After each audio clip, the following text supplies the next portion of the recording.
folks, ladies and gentlemen. Pimps and whores. Let's talk about it.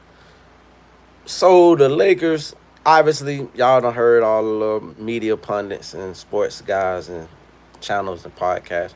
Beautiful streams, by the way. You know what I'm saying? Like, I know these guys. See, I'm glad I heard from a kid that sports channels and media outlets and little channels or whatever that has success, it's a team behind it. It's not just this one person holding the camera like I'm doing, speaking off the top of the head. They got people that's like script writers that writes the scripts, that does the research, the talking points. I've tried to do such for myself, and part of it is laziness. Other part is just being a dad, and it's like I ain't got time for all that. I just gotta go off what I see, and I think that authenticity, there is room for that. I'm the type of person, if you got a good speech, I'll listen to you speak more so than the video itself, but I do understand how that plays because it doesn't just have to be sports, but it helps when you can show clips and then talk about the clips up under the clip playing and just have that as my voice. And I need to start taking time with getting clips and just doing those kind of videos, but then it wouldn't be live.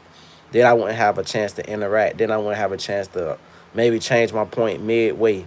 So that's kind of like takes from that. But I am gonna start doing little clips too to articulate what I'm saying. Sort of like if I was to make a clip with Austin Reeves and show you the not atrocity, but I don't even know the word I want to say to describe it, but it's just disrespectful. Like, I'm gonna say this for one. When I think of the Lakers and what the Lakers should do, I think sign and trade, sign and trade, sign and trade. Every every move they need to make, have made, only moves that was available. Because people talk about when Kobe was there, we couldn't get another celebrity to come. We couldn't get no big names to come. We was overpaying. Like this is first of all, it's a Rob Pelinka problem. Let's get that out the way. It's new ownership. Why in the hell is Rob still in the building? Rob got to be gone like yesterday. Nothing of the Kobe era of sports should be, because if you think about it, they tried Kobe. Rob Pelinka tried disrespected Kobe. Had Kobe playing with Smush Parker, Kwame Brown, freaking oh man, shout out to Devin George, but Devin George, Sasha Vujacic, Vladimir Romanovich, these names y'all, I know you don't know these names. And Kobe was just dealing with it. Kobe just going out there shooting 30 baskets a game, like, and we was still making the 7 seed, 6 seed. What's up? Hey, y'all go ahead and drop them lights. Like, appreciate that, man. When you do, I shout you out. Just go ahead and tell me you the person that did the light or whatever, and I shout you out. But outside of that, man, we just not giving no shout out because you said hi. I'm gonna say like, hello to everybody in the chat back. But this is an interactive chat. I expect people to interact with me, whether it be bots or not. Teach your bots how to interact. What are you talking about? I'm talking about sports. I'm talking about the Lakers. I'm talking about where I'm gonna talk about the Heat. I'm gonna talk about like a lot of teams what they got popping and what I think about it. I'm gonna talk about the AJ DeBonsa wanting Trae Young number, which matter of fact I'll get into that real quick. Just give you a brief synopsis of that. And I appreciate the light deal V2L. Deal V2L light that I appreciate that. I was like, man, the audacity. This kid come in, talk about, let me get your number. And so I went and looked at trade awards, because we all 2K players, right? So we get a gist of how the game is played and what you expect from a player, especially in 8 years. And in 8 years, you got 113. Imagine if your player on 2K did that. 4 All-Stars. That means half the time you haven't been an All-Star. You would have think like that's the easiest, not obviously and we talking about real life, but still. In the game itself, if you built a fan base and you done your thing, right? And you steady got consistent performance, people will like and gravitate to you and want you to be an all-star every year. You've been an all-star half of the voting, I believe, is from other players. So your colleagues feel that only half of your NBA career you've been worthy of being an all-star. In the one time you made an all NBA team, it was a third all NBA team, you 8 years in. You're not getting no better. You ain't saying you're not getting no worse, but you've already reached your ceiling. Dude, my ceiling starts with a 13 All NBA first year. I'm talking about if I'm AJ DeBonza, my floor is a all NBA 13 first year, first 2 years. After that is up and stuck. Second team, first team, second team, first team. All-star pretty much 80% of my career. That's the hype behind it. Not to say that's the reality, but that's the hype. And if that's the hype, come up off that damn Trey. Your name ain't Trey no more. Your name Quay. Your name K. I was thinking cause I was thinking, what could AJ DeBonza do?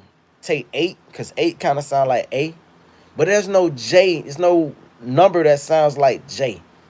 So it ain't no like DeBonza. Ain't no number that sounds. So 8 is the closest thing I can say, and people just call him A, but that sounds stupid. So I'm like, give Trey 33. That's Trey. And let AJ DeBonza take 3. And he'll be Trey. He'll be whatever the hell he want to be. But he'll rock the number 3, and Trey can say, man, I'm the OG now. I'm double OG Trey. Double OG Trey. There we go. Double OG Trey 33. You feel me? All right, let me get some of these comments real quick. I appreciate y'all for coming and chiming in. Let me speak on this. Appreciate the like. Do you like y'all? I think you talking about Yao Ming. Everybody love Yao Ming, bro, but I couldn't never use him. But shout out to Steve Francis, though. I think Steve Francis played along Yao for a little bit, and that was a good little combination on 2K back in the days you did. Do you know Speed? Man, I show Speed, man, that guy, man. I respect lil' bro. I do. Let's see. Are you a fan of sports? Of course I'm a fan of sports. That's why I'm talking sports, brother. And I'm talking with no notes. I'm literally just going off of what I know of history of the sports and what I've discovered what's been going on recently. I have no notes with me. So with that said, let's get back into the Lakers. I believe the Lakers should only do sign and trades. And I'm gonna tell you why it makes perfect sense. We don't need LeBron or Austin Reeves at this point. We got our superstar. Our superstar is Luka. Even 2K can, like, they used to have this theory that say that 2K could predict who was going to be great. And 2K, 9 times out of 10, if you just simulated 2K 30 seasons, and the people that last and the people that do, oh my God, 2K is like a psych. It's almost like, it's so funny because I don't want to get off too much off court with what I'm saying, but I don't want to lose y'all, but I got to go talk my personal ideology in life. I got this thing on Instagram where when I tried to get into the Instagram thing, I put myself as player number 1. And what I mean by player number 1 is I used to feel that life is a simulation. Now, let's take religion out of it real quick. I do believe in God. But let's just say there's a higher force of life out here in the world. And just the same way we can mimic and clone animals and make animals. Think about it. This is ungodly. This is sacrilegious. If you was the clone, if they had the cloning capability and during the days Jesus walked the earth, that person, or even in those medieval times, they would call you a witch, sorcery, and you would be killed for trying to do this type of stuff. But we found a way to clone fruit, clone animals, and that's with our human intellect, our limited intellect. So if there's a higher intellect, 10,000 times as smart as us, then I'm pretty sure they have the power to create us. And so the same way a video game works off an algorithm, these players, that's what I always liked about video games. That's why I never get rid of it. That's why I've gotten rid of some ex-girlfriends before I got rid of the video game. Because, baby girl, this is like an alternative life. And in that alternative life, like sort of like when you could be so good at a game, right? But then that game refuses to lose, and they mimic every move you do. All the stuff that was working for you, you try to go left, they dig. Anyway, this is the point. The way that game learns to collect information like AI and get smarter to defend you and be more competitive to you is the way sometimes life feels. And it feels like a simulation, a preordained simulation. So, with that said, damn, y'all almost been. Oh, so 2K does a great job of art imitating life because oftentimes it simulates this person's whatever, and it understands this person gonna last this long, this, that. Sometimes it makes, like for instance, it could be wrong sometimes too, because I'm gonna show a video, I'm gonna make it, I've been lazy about it, but Jahlil Okafor, perfect example. If you ever heard of Jahlil Okafor. Jahlil Okafor helped me win a championship in my game last year, but this was for like the year 2028.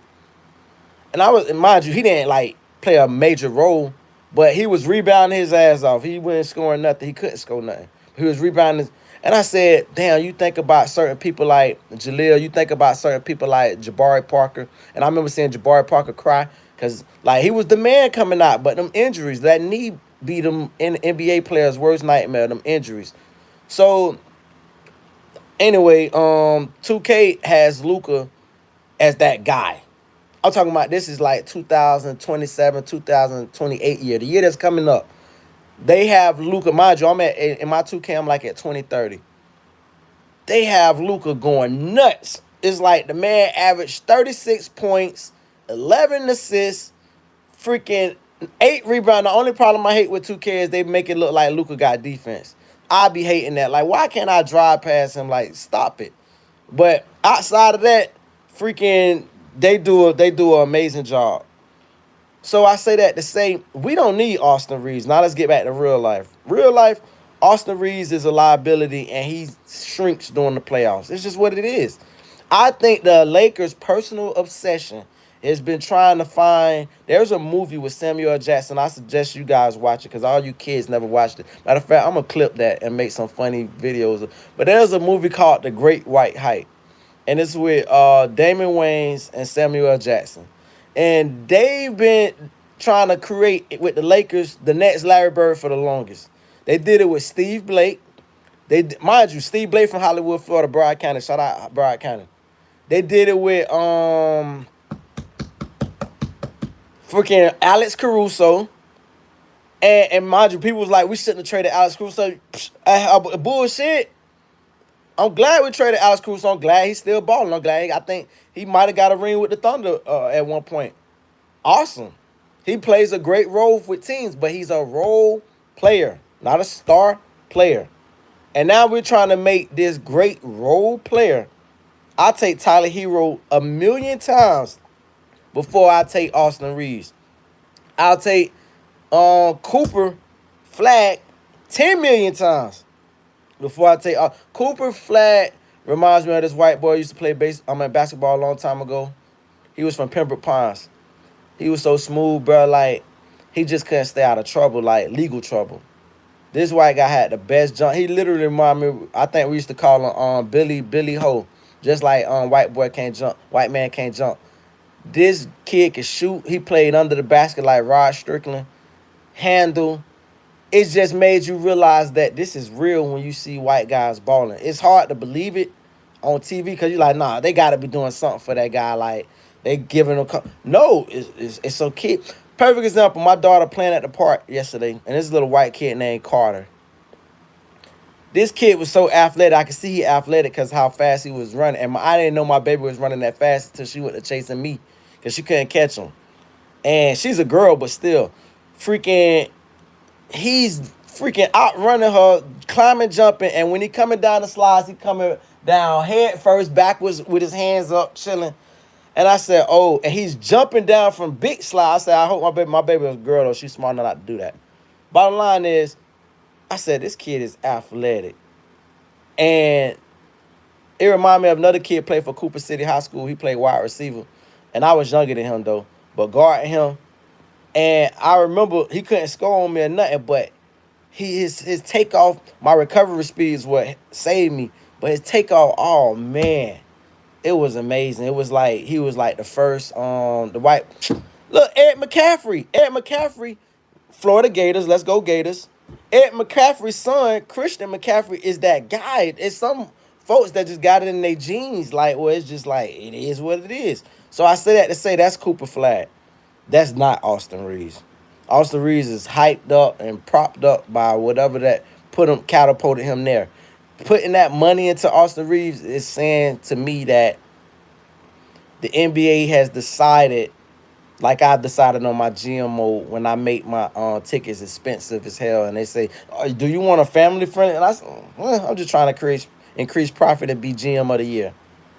They've decided that the optics of Austin Reeves playing and two white boys dominate.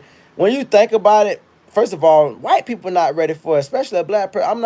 You can't convince me two white guys in the backcourt is the best backcourt in the NBA. Not even top 5. You can convince me that there's a top 5 white guy in the NBA. You can convince me of that. But to convince me that him and another white guy hell nah.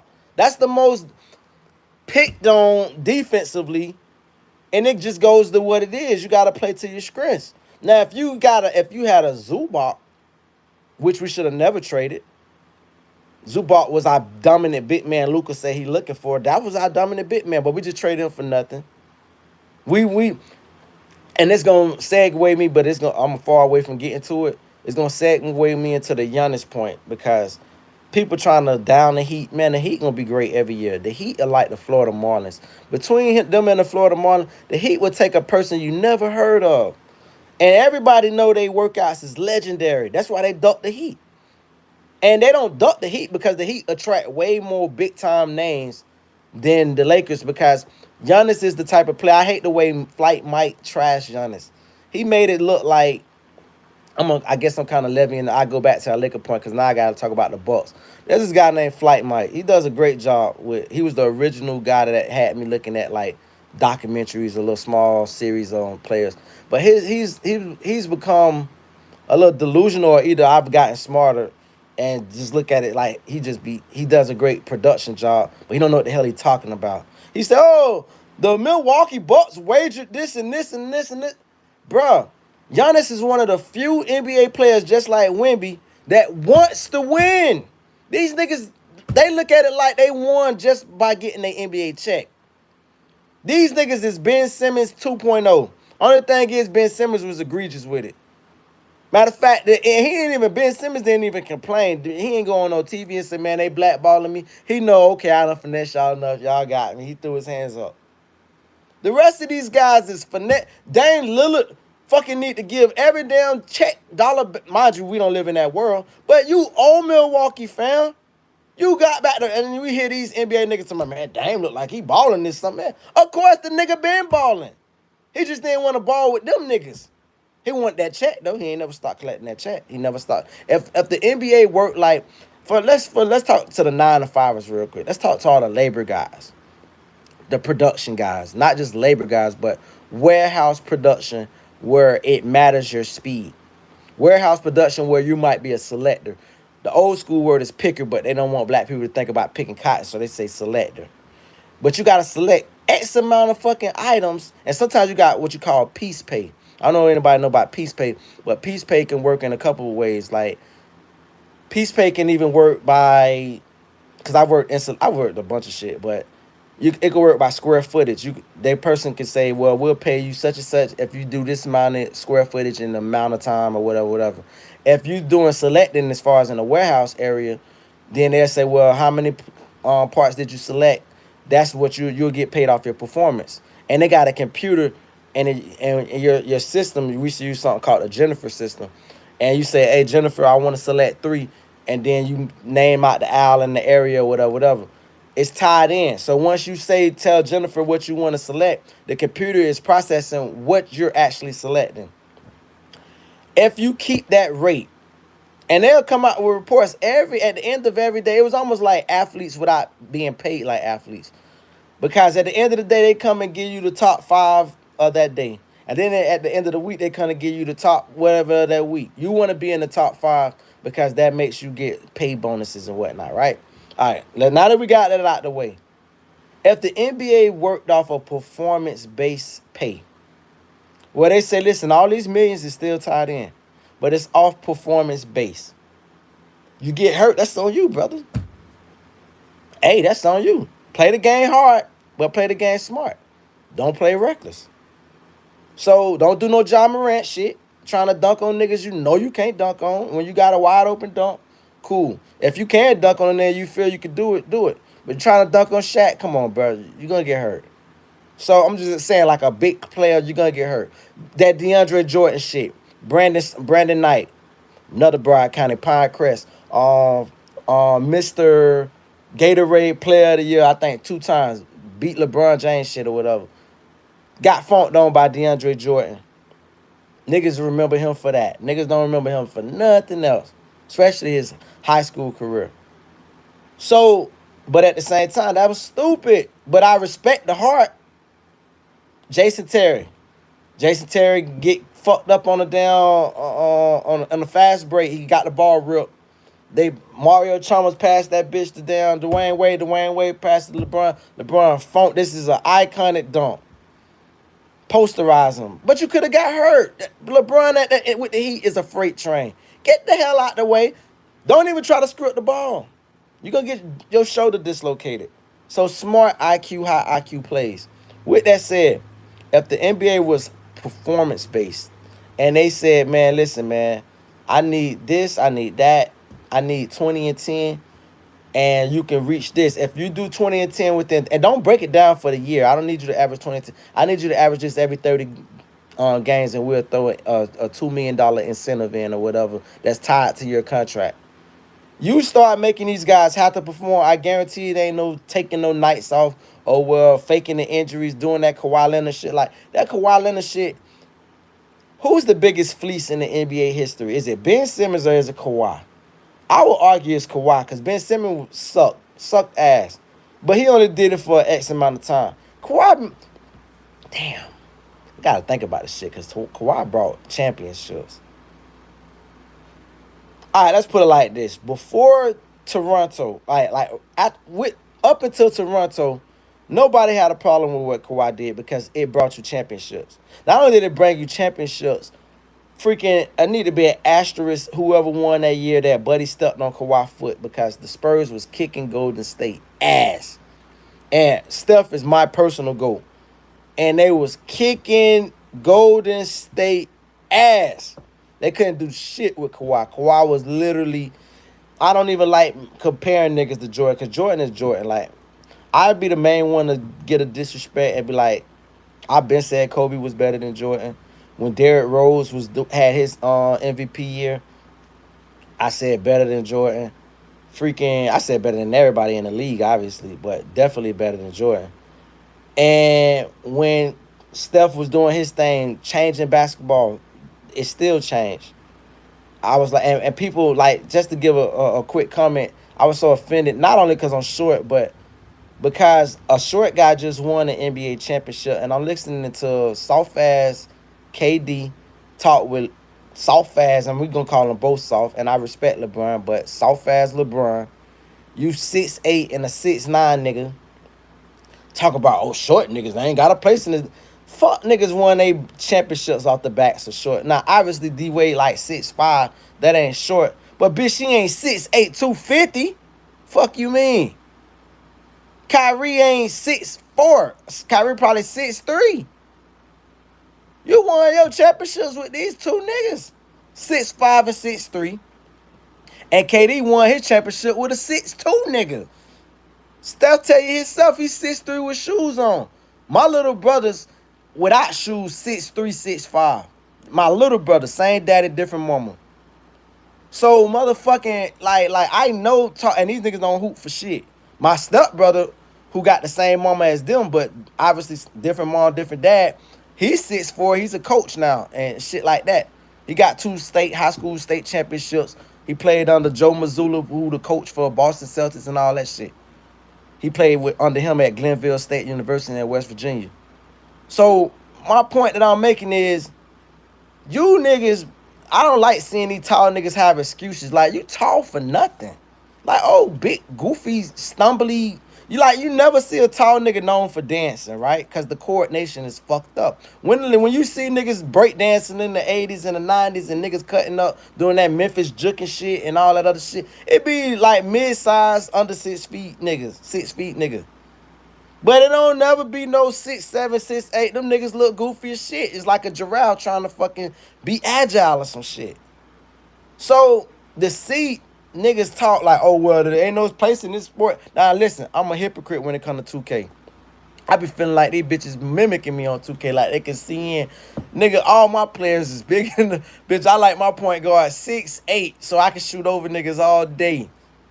But I don't want him taller than 6'8", because I don't need that nigga being, like I just said, like a giraffe getting robbed and steal, because that's one thing people take discredit. Even me, I never been great at basketball. But one thing I always been good at, bitch, I'm going to rob your ass every time you dribble, fam. I'm looking at that ball. Shout out to Pat. It's this nigga name. I'll give a big shout out to Pat Sims real quick. It's a nigga named Pat Sims. He played in the NFL for over 10 years, right? At least over 10 years. He played for the Cincinnati Bengals. Look it up, Pat Sims. He from Broward County. He got 2 championships with my big brother who I was talking about. 2 basketball champions. That's crazy. The nigga got 2 basketball. Like, matter of fact, I'm gonna do me a short. I'm gonna do me a little docu on Pat, dog. Pat tried me one time, dude. Cause I seen Pat on Las Solas, and I had some hoes all up on me and shit. So he came and got up under me and shit. Cause he like, look at this nigga got hoes on them. And oh bitch, I had a raw bitch on me. Oh boy, my life been great, awesome. Thank you God. Point is, got some raw chicks up on me. Pat come. This nigga whole millionaire. This show you about life. You never know who the hell you around. He don't got like no face where you be like, oh man, that nigga play for the Bengals. I know he been playing for the Bengals. I follow this nigga whole career. So, but I ain't like fanning out. Never gonna fan out over no nigga. Like, and for this exact reason, cause niggas be feeling themselves for no reason. It's like, who are you? It's sort of like when Rick Ross had his car show recently. Matt 10 out there showing his car. And a nigga just asking Matt 10 questions about the car. And he say, where you from? Like, he asked Matt 10, where you from? People in the comments like, he don't know Matt 10, no thinking. Y'all don't even know how refreshing that exchange had to be for Matt 10. Like, sometimes people want to have a normal life and just go out and not be bothered. And just, like, be treated like they are normal. Only thing is they're known, but they are normal. So the fact that you don't know me make this conversation refreshing because it's not like you trying to get something at the end. You're not telling me, hey man, can you sign me? Or hey man, can you got any connections? Or this, that. You're not, you just a legit conversation. That's why I think I do great. I think I done met way more celebrities than I know of because I done been in the places. I just got into this trying to find out about who is who to do the streaming shit. But I could give a fuck about even. So anyway, my point is this though. So, come across this guy, right? He's been in the NFL over 10 years. I went to high school with him. I knew him from high school. Matter of fact, when I tried to lay up against this nigga, every time you try to lay up against this nigga, he gonna script the ball. Like, you couldn't even get the ball up. No foul. He just punched that shit out like Pat Peanut Till did with the Bears. This should have let niggas know he was gonna be great at football because he ended up in the NFL for over 10 years. But he got 2 basketball state high school championships or whatever. My point is, well, he got actually about 4, but my brother got 2 with him. Because my high school won the state title 4 years in a row, right? We even had some raw ass parades. The 3-peat we had a parade. The 4-peat we had a parade. And it's so crazy. Around the time my high school was winning championships, fucking NBA, the Lakers was on their 3-peat. So it was just a beautiful time in life. Point is this. Fam see me. I had a scooter at the time. I had some other shit, but I was on my scooter because you can get up on the scene at the club. So I got these women up on me.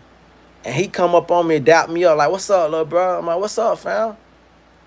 And so he kicking the bobo with me and this and that. He see the hoes up on me, this and that. He hang, politic for about 2 minutes. And then I say, man, nigga proud of you, bro.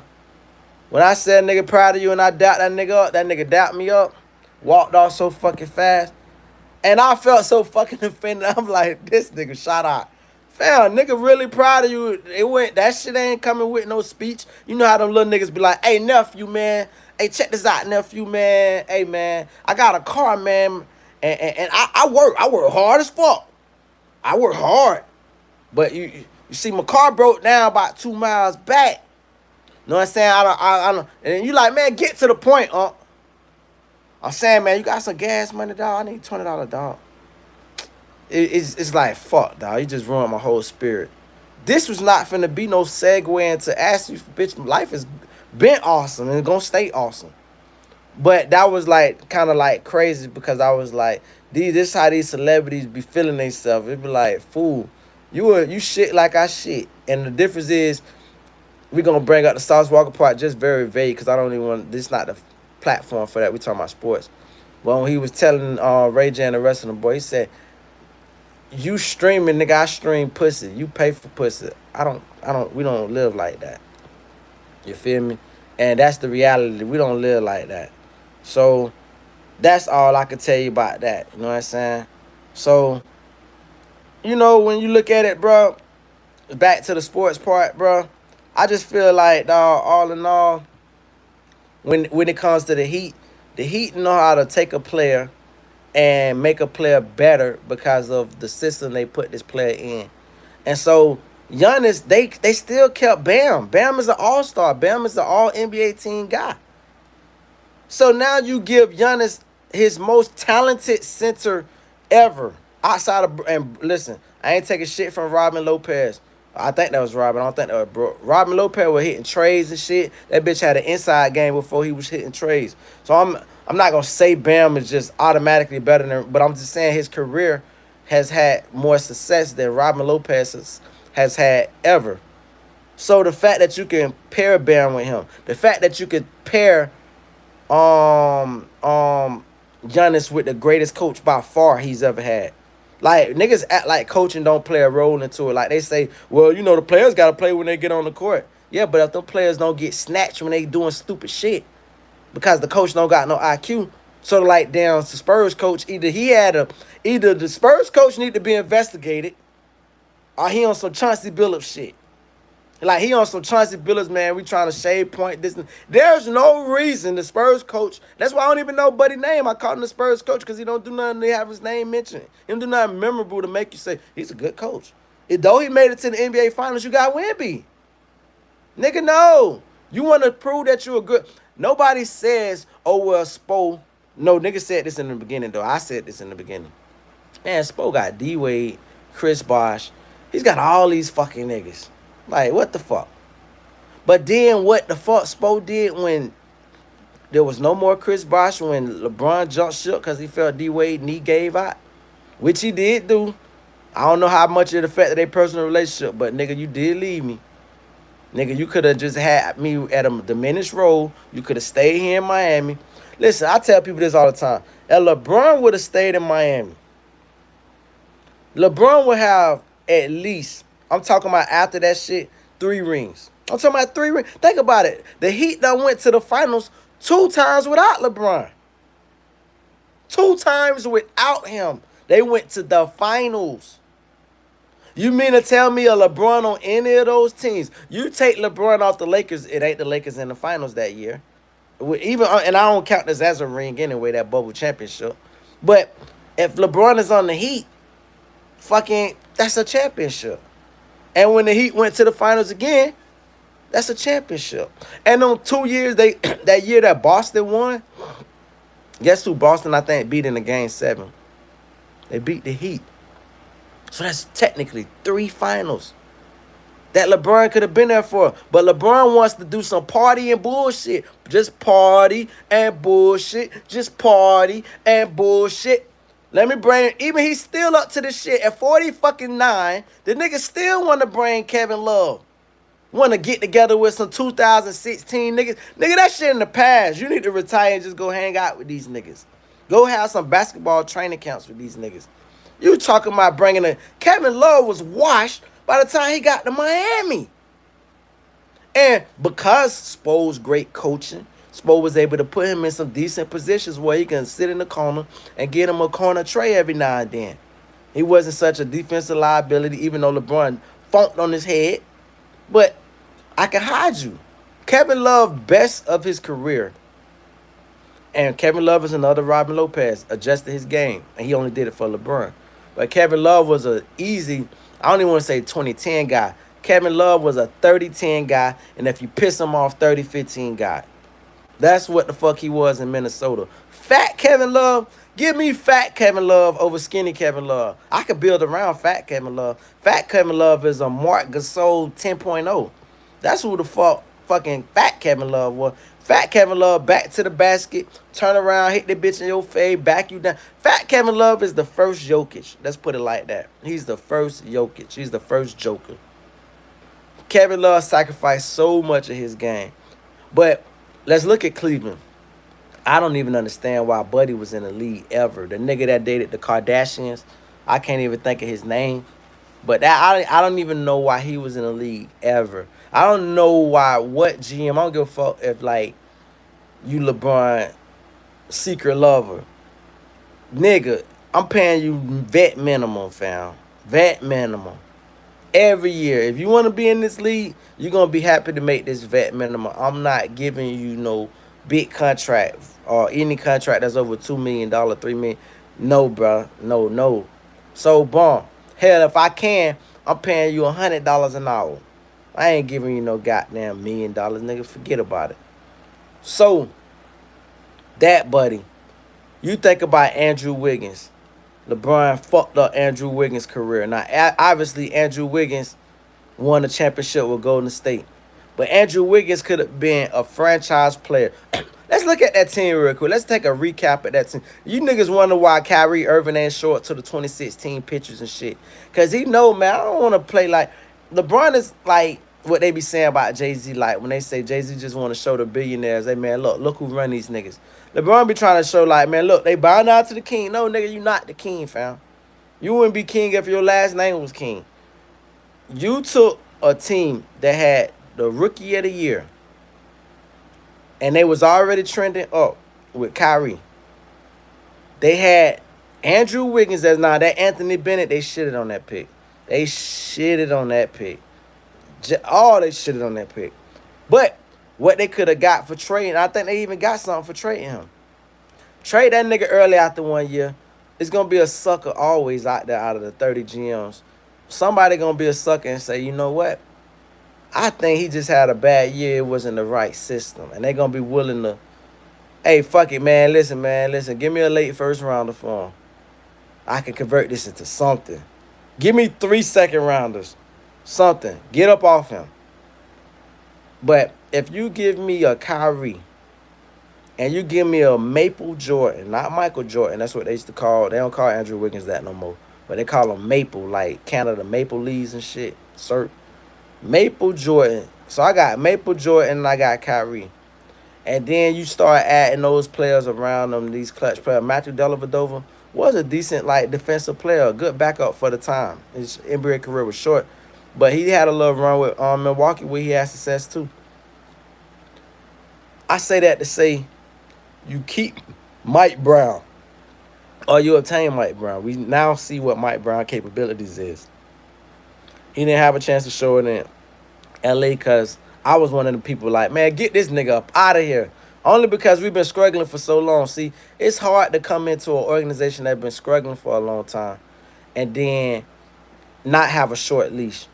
If you're doing like a mediocre, or let's say Cleveland. Cleveland is mediocre, right? Since LeBron left, Cleveland is not at that, like, the front top of the draft, and they're not at the back of the draft either. So they're mediocre.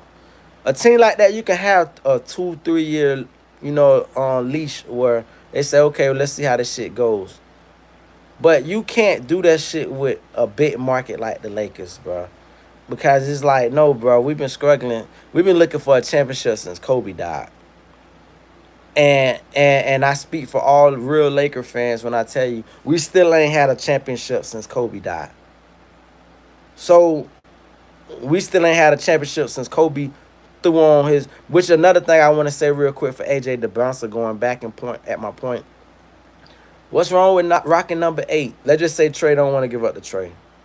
Whatever controversy that called. Even though if I'm management Trey, you don't give up this Trey, we trading your ass. You see all them trades that come into me. What they say, no pun intended. I actually got pun intended. Trey, if you don't give up this Trey, we are. Matter of fact, I need to make a video like that. Trey, if you don't give up this Trey, we trading your ass. And then once you get traded, you damn near out the NBA.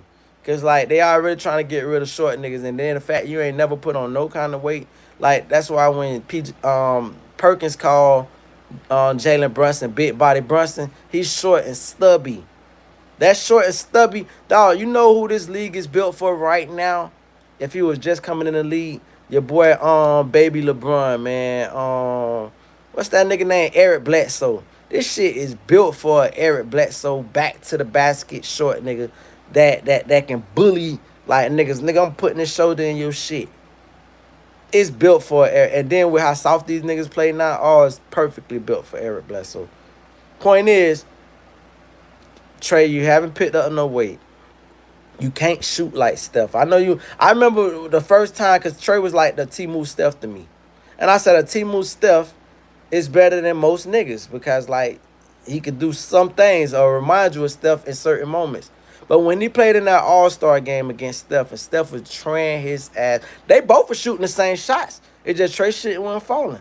Steph shit was falling. And I said, see, that's the difference. One nigga likes to shoot the same shot, but the other nigga shoots it with efficiency. That's the difference.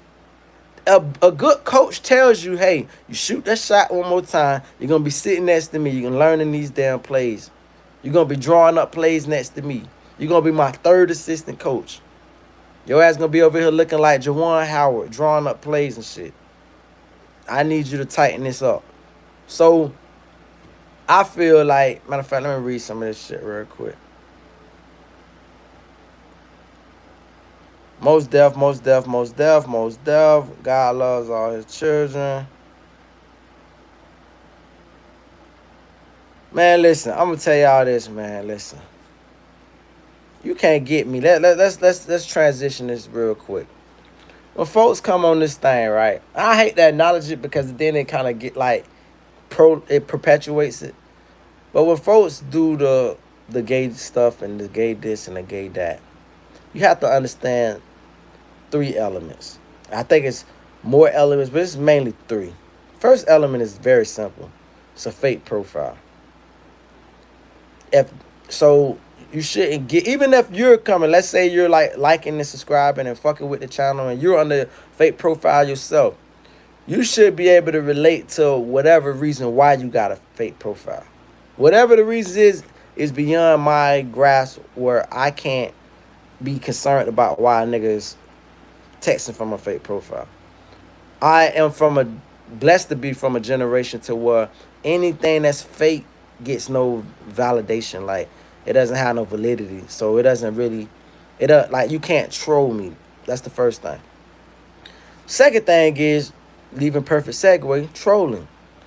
Some people, the fun of watching a live stream, and I've laughed myself when it comes to Dr. Umar, and they just be saying the craziest thing. They be like Martin Luther King or LeBron in a twerk off.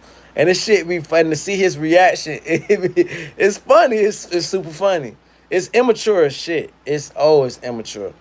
But it's funny if you're not the person being subject to the bullshit. From a third party, you can look at it and say it's funny. It's lame as shit, but it has this kind of humor, depending on the person that they're trolling. And then the third aspect of that would be the result of trolling. We seen, and I'm going to bring it up again. I said this wasn't a platform for that. But I was kind of like, I don't know how I felt about it. I say disappointed. And I'll tell you why I felt disappointed. So when Sauce did this shit with Ray J recently, let's just say he was serious. I think it could have been acted. He can actually land a movie role. But let's just say he was serious.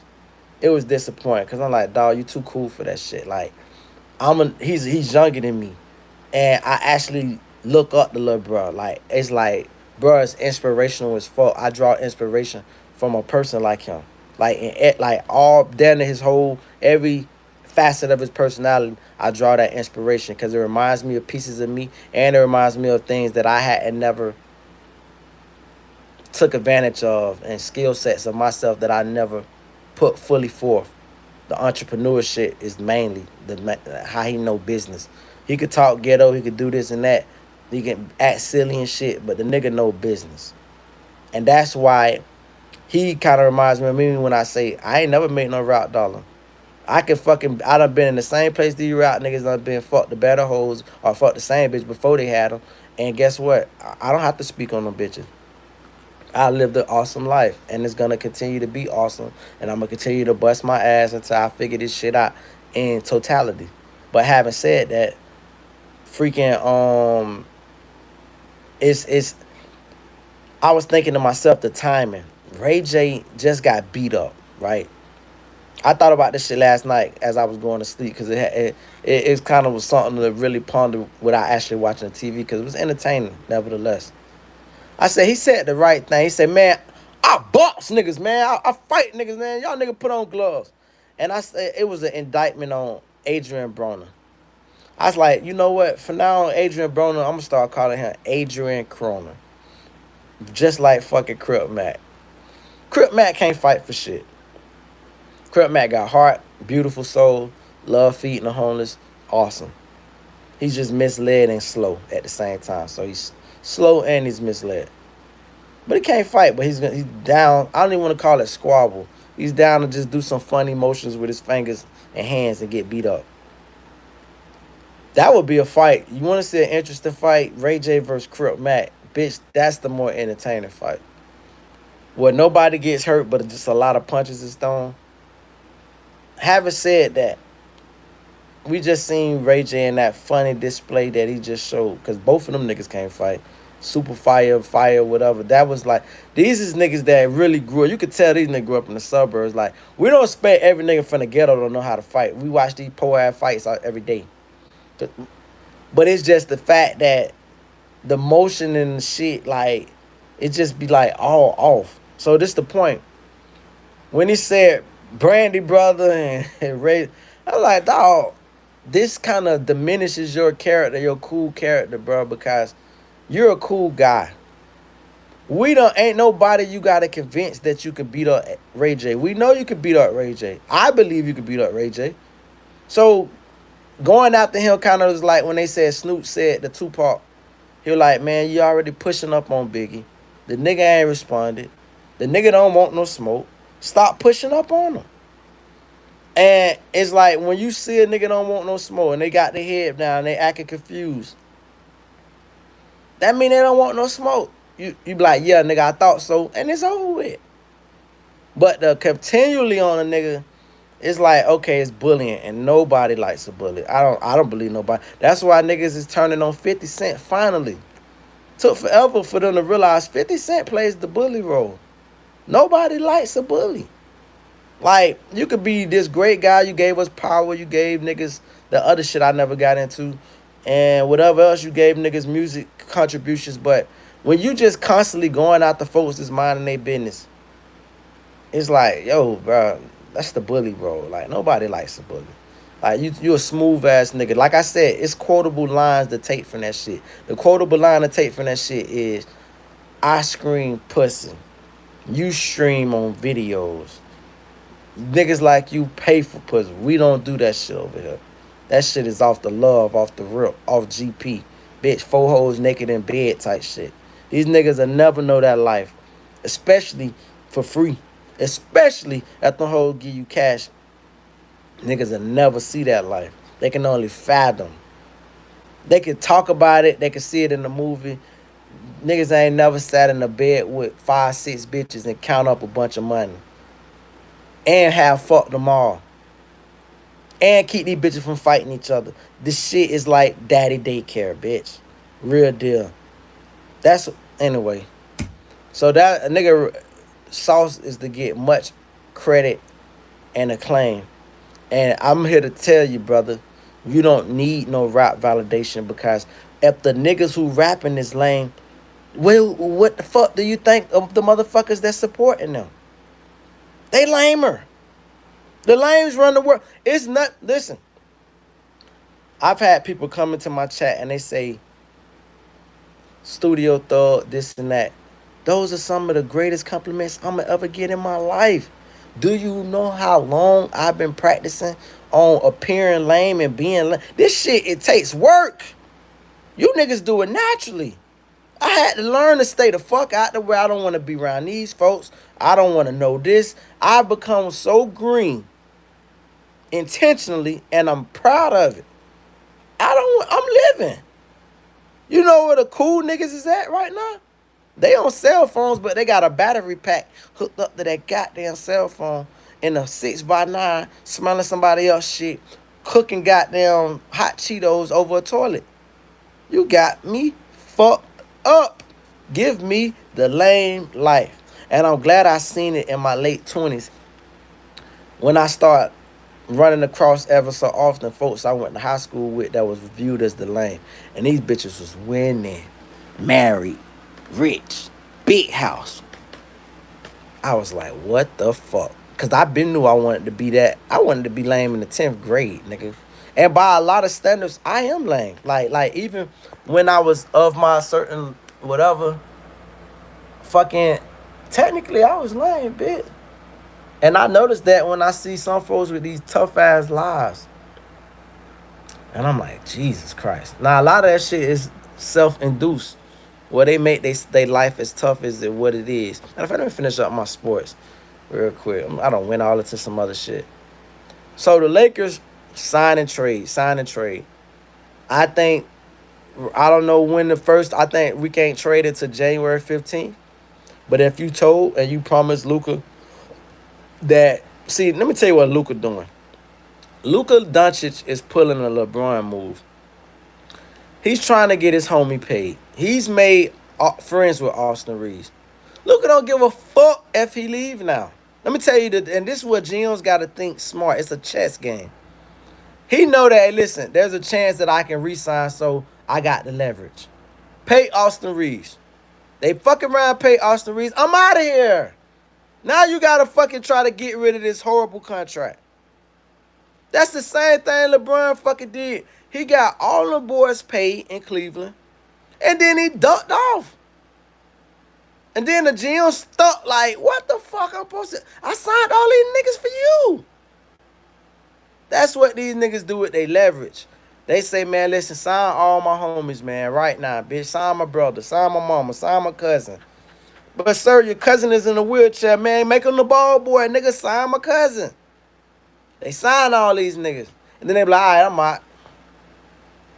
Shit. So, it's like, that's the game that Luka is playing right now, which is get Austin signed.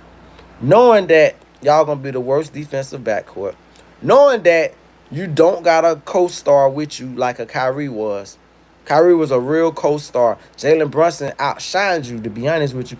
Luka's stock is low right now. I ain't gonna even stunt. If I'm first of all, get rid of Rob Pelinka. I said that, and I say it again. Fire Rob Pelinka ASAP. Bring in Masai Ujiri, that Toronto nigga got Toronto that championship. Bring in the same buddy from Dallas. He was a good GM. Y'all crazy if you think he traded Luka on his own. Maybe he did. Maybe he seen what I seen, which I'm seeing now, which is too much politics. Yeah, nigga, you can lead the league in scoring, but you can't lead nothing to a championship. You can't even lead to the championship game. And how I know that? Because when you go back, and this under revisionist history, Jalen Brunson led that team to the fucking finals, that Dallas Mavericks team. And now I see Jalen Brunson do it with another team and win. Yeah, we good on you, Luka. We good. What you say you want to go again? Bitch, you lucky we can't trade your ass to Slovakia. Bitch, okay, where you want to go? All right, we'll trade your ass to whoever got the... And this is what the Lakers haven't done. And I'm so proud to hear this Laker analyst on the Lakers channel say this shit yesterday. James Worthy kind of looked up at him like, you gonna say that? Yeah, nigga, he gonna say it. It's the truth. He said it felt good to have a first-round draft pick. And that's what you get when you get a LeBron James, Mr. Team Wrecker himself. I need you to get rid of all these fucking... Like, LeBron act like fucking he just was born into the league. Dear LeBron, you got drafted with a first-round draft pick. That's how you got... You wasn't selected. Like, niggas, like, you didn't just wake up one morning on the NBA team, nigga. You got drafted. But ever since LeBron, and it's so crazy, LeBron became the same niggas that was against him. The niggas were telling LeBron, hey, man, we don't need no rookie. Ain't no rookie finna come turn this team around, bitch. All that shit. Darius Miles and the rest of them niggas. And then, not only did he turn the team around, them niggas got traded up out of there because you know LeBron was like, early GM. I can understand that GM, LeBron. Hey, man, these niggas talk shit about me, man. I ain't finna have these niggas enjoy my success. Get these bitches up out of here. But, see, that's what the fucked up GM part is. Get me some draft picks, and I'm going to be studying this talent since he think he know talent. And let me see this. Because let's just say LeBron was there. Let's say LeBron never left for Miami. Kyrie doesn't not only go to Miami because Cleveland don't have the overall draft pick. Let's say Kyrie would have been available. LeBron would have said to Cleveland, trade this first. Cleveland wouldn't have had a first-round pick. He would have been like, get rid of all your first-round pick. It's like the nigga don't want nobody coming to steal his shine. Only person he's ever succeeded to was D-Wade because he was going to D-Wade team. And then the second part, he succeeded to his son because he like, this is my child. Outside of that, LeBron ain't taking, bro. Some shit he did in basketball, in the basketball world is unforgivable. He fucking shitted on Scottie Pippen's son career, dog, if you ask me, bro. Like, there's no reason Scottie Pippen's son shouldn't have been a point guard. That nigga was the man, dog. Like, and Jit probably like gave up on basketball at this point. But there's, dog, that was a true point guard, bro. Like, the man is a playmaker. All he does is make plays. It's sort of like Taylor Horton Tucker. He's 6'3", 6'4". And you say, how the hell is most of his game on the inside? And most of his game on it, dude is so crafty on getting to the basket. And he don't dunk. He play under the rim. And it's like, how is he this good? Euro step, behind the back, this, that, finish with the left, finish with the right, baseline. The nigga is just that guy. And now he's overseas. So the NBA is just, I think it's going to become more of what it is until it eats itself up, until the big three becomes a legit threat. I think I think people now need to start looking at the big three in the sense of, I'm talking about fans, I'm talking about like GMs that have been forced out and basketball minds, administrators of the NBA. They need to start looking at, man, and when they go public, like I heard somebody else say, that's a stop that'll get you into it. Because I think the big three will surpass the NBA for one reason. They have better management.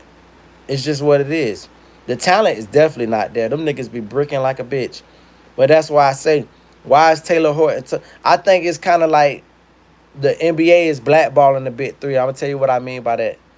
It's kind of known that if you go to the big three, you can't come back to the NBA because that's too much notoriety to the big three. Because there's no reason why Jordan Crawford, who been balling like for the last 2-3 years, the man is a dog. The man can shoot the air out that bitch.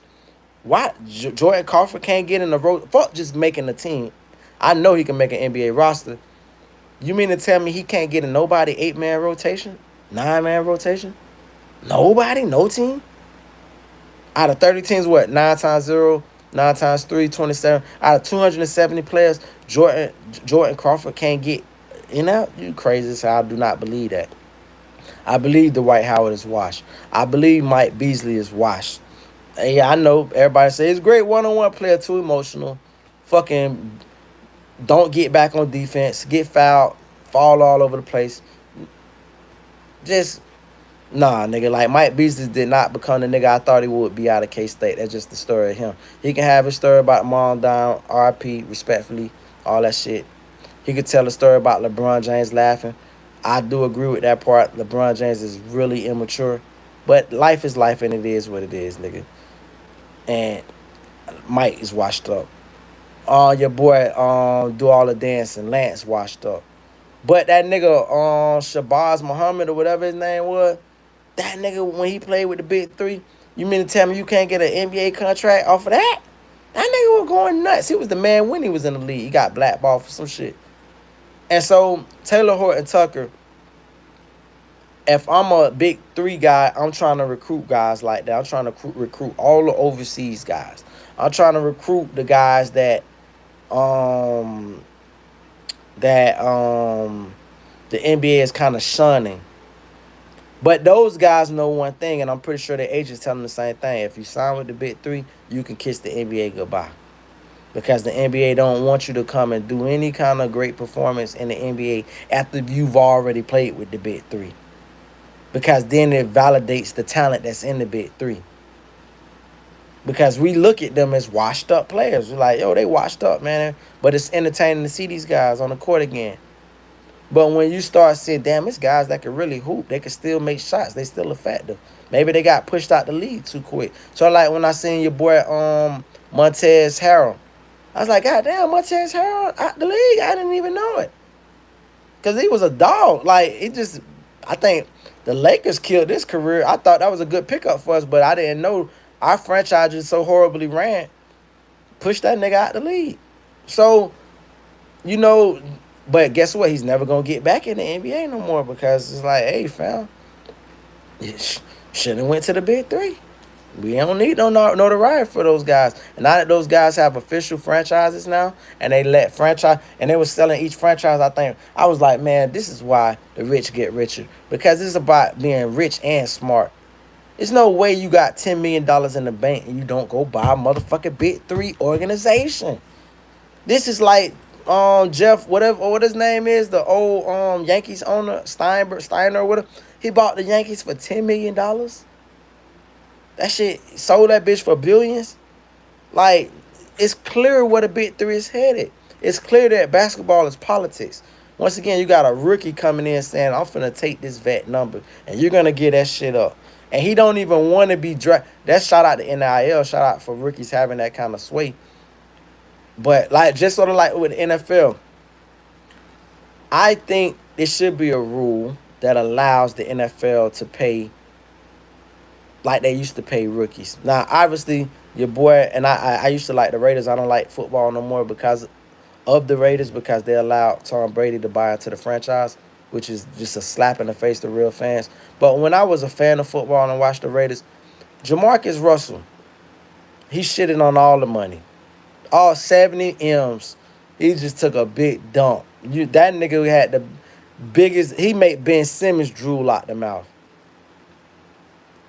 But you look at Matthew Stafford. He lived up to his contract.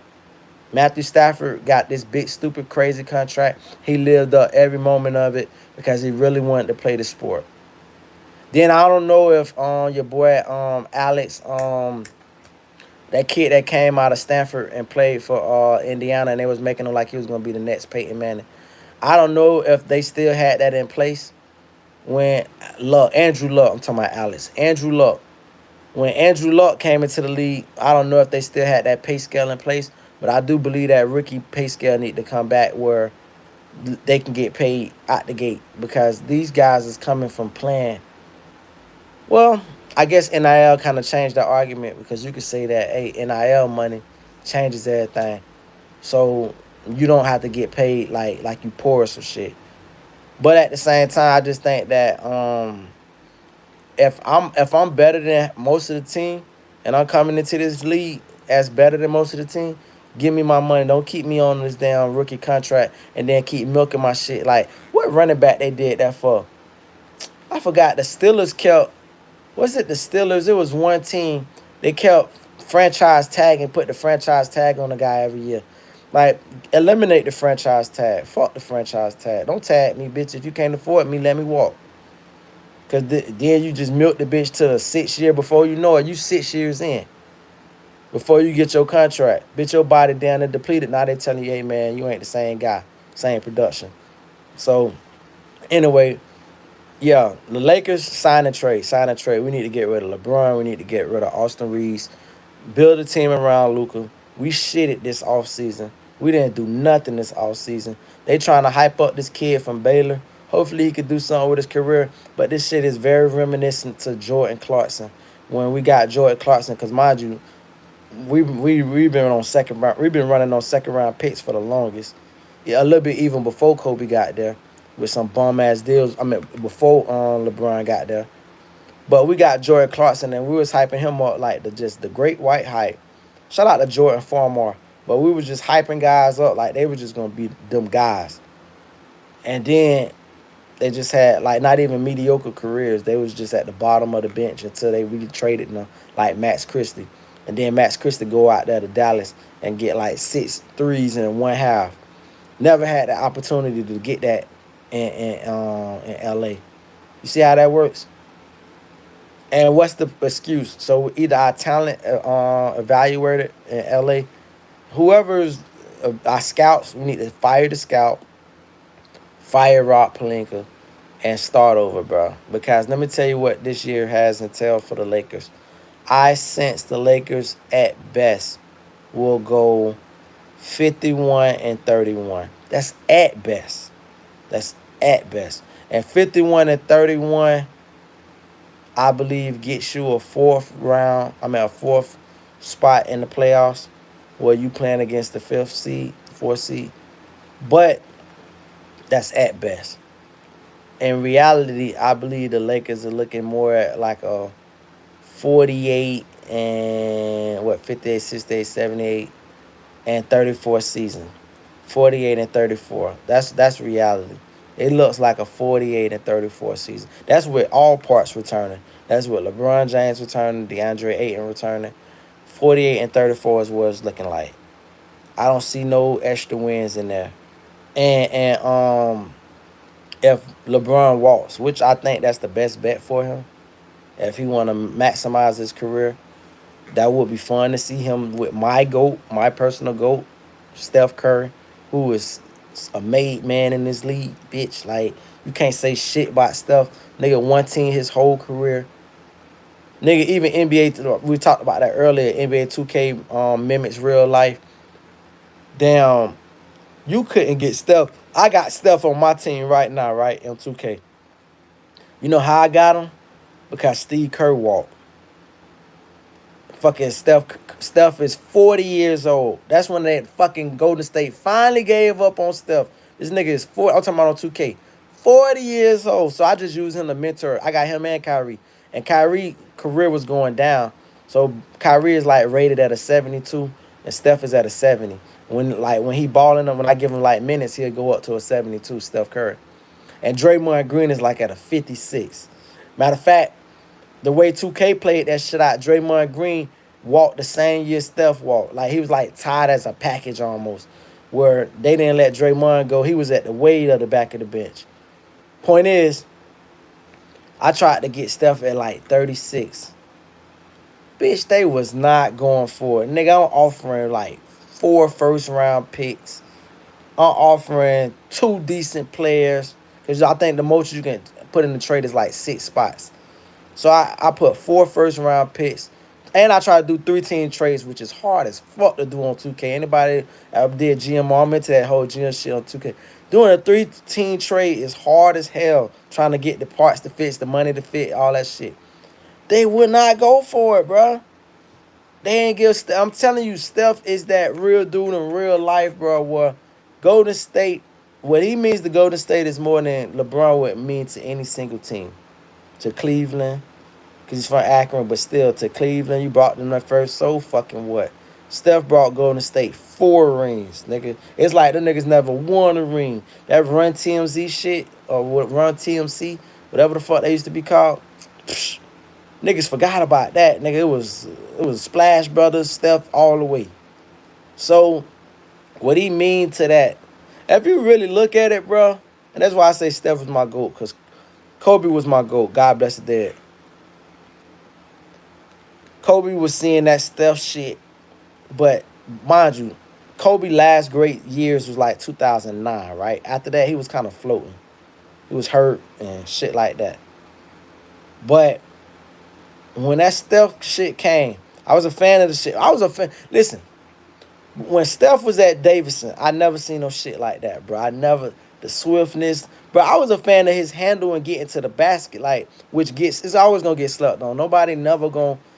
I always said, bro, when niggas used to name Jamal Crawford, Kyrie Irving, Lance Stevenson, they would talk about the niggas that could dance on you.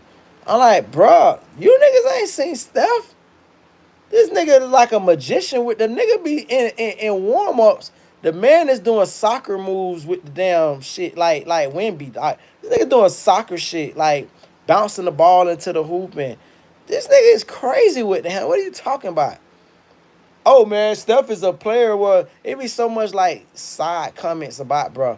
Oh, he runs off a bunch of screens. Listen, Reggie Miller was my favorite player coming up. Doug Christie and Nick Van Exel, I don't know why, but the combination of those 2 guys, Vlade Divac too, but I didn't appreciate Vlade Divac game until he went to Sacramento. Then I realized, oh, bro was good. But Doug Christie, and not to mention those old school video games kind of helped me with liking them niggas too. But Doug Christie and Nick Van Exel, those are my guys. Made me a Laker fan. Eddie Jones, Broward County, Florida, Pompano, Florida, Elite. Shout out to Elite Tigers. All them niggas is perfect reason to be a Lakers fan. Freaking point is, damn, Reggie Miller was my guy. He was the only thing I saw that could stand in the way of Michael Jordan's apart from Clyde Drexler, because Clyde Drexler game was just butter. And it's like he ran off a bunch of screens, but Reggie Miller will funk that bitch on your head. You ain't careful. Reggie Miller defense was locked down defender. So it's more than just running off the screens. Ray Allen ran off screens, but Ray Allen is Jesus Shuttlesworth, dog. You don't get to score that many points in the league without fucking having real game, bro.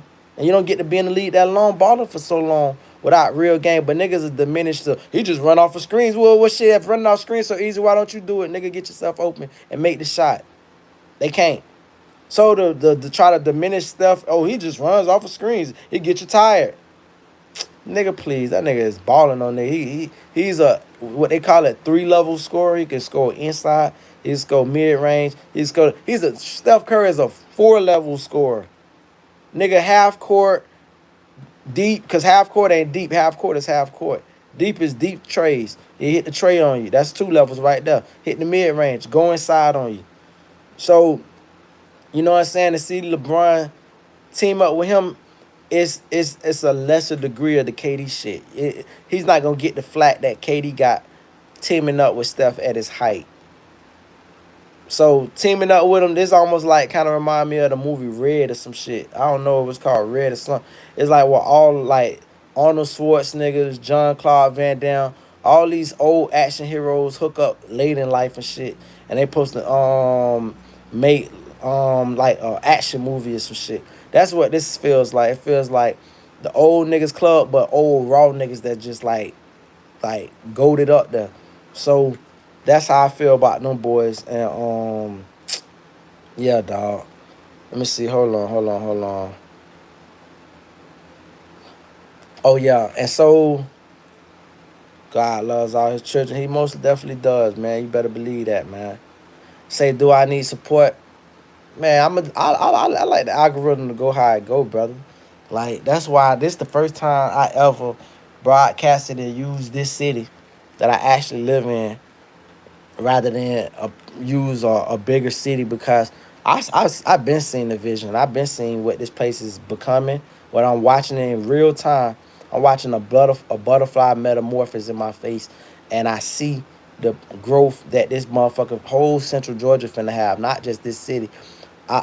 If I could, and maybe if I do in one day, I'm gonna push and be an advocate for merging the 2 cities. I know it doesn't seem, I know that's a long shot and it will probably never happen. There's a lot of politics going on each side, but I just feel like if you merge this city or this county, but it's mainly this county is the city. It's like this. I never seen a county that's basically one city dominates the county. Like there's another city inside the county, but nobody pays attention to that shit. So it's like if you merge this county with the next county below, oh man, I don't know how that looks so far, but just the idea from in theory, what it can become and be, and merging the populations, you're already looking at down to 500,000. So now you're a substantially bigger place or whatever. Maybe federal funds come in a little bit more because it's like, okay, they take in consideration all the assets and all the potential growth and all the people that lives and encompasses the place. I think what this town needs next, and I just give this ideal up. I was going to try to be city manager, didn't bring an ideal. Originally, when I got here, I was thinking that Miami Aquarium was in financial duress, and they was about to close down, and now they've officially closed. And I wanted to try to get whoever down in Miami Aquarium to get in contact with somebody up here, the real animal lovers, and say, yo, there ain't no aquarium in no fucking Central Georgia. And Atlanta, like, nobody calls Atlanta North Georgia, but it's North Georgia. Like, it's in Central or South Georgia, there's no aquariums where you can literally go, like, aquatic places, and you can go see dolphins and this marine life. What better place than literally the heart of fucking Georgia, where it's the equal from north to south, east to west, to say, hey man, listen, with all the traffic that comes through here, you want to get people to stay in the hotels Well, give them theme parks, and theme parks is kind of going out of style. It's a lot of other shit, interactive places that you can go to, trampoline parks, laser tag places, little small things. So your theme park isn't the biggest thing, even though I said I'm on record for saying they should build downtown like Disney World, because Disney World ain't nothing but a big ass mall with a bunch of rides. And you're not there just to get on the rides. You've already paid all this money to get access to the park. But now it's the damn malls and shit that you go shopping inside of that bitch that gets your money. So if you're trying to make a money maker, have something rides all through downtown. Set up like in the open quarters where you got all them trees, knock down them damn trees. In the open quarters where it's open space parking, get rid of that open space. I know it's convenient for people to pull up and park right in front of the venue that they going to.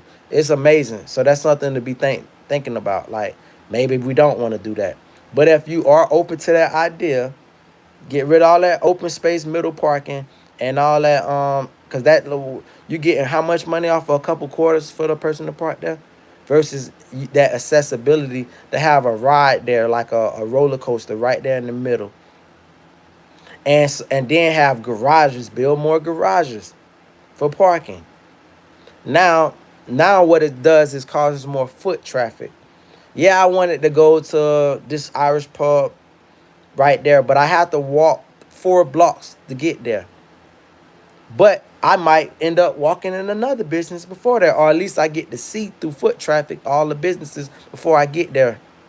And I these theme rides that's in the middle, small little roller. It don't have to be like fucking no this new Harry Potter ride or some shit like that, or the Hope at Disney World, or is that Universal Studios with the Hope? And then one Disney World got Snow White roller coaster. But get a nice formidable little roller coaster. Get a Ferris wheel, year round Ferris wheel. Now it's gonna be the political people that push back, and they gonna say, "Well, you're gonna take from Perry when Perry have they little um Georgia State." Man, the hell with that. They'll still do what they do, but we gotta look out for ourselves and da da da. Anyway, with that said, man, y'all take care. It's time to go have some fun. I done spoke up fun. Now I'm ready to have some fun. Y'all, God bless. I think today Friday, Good Friday.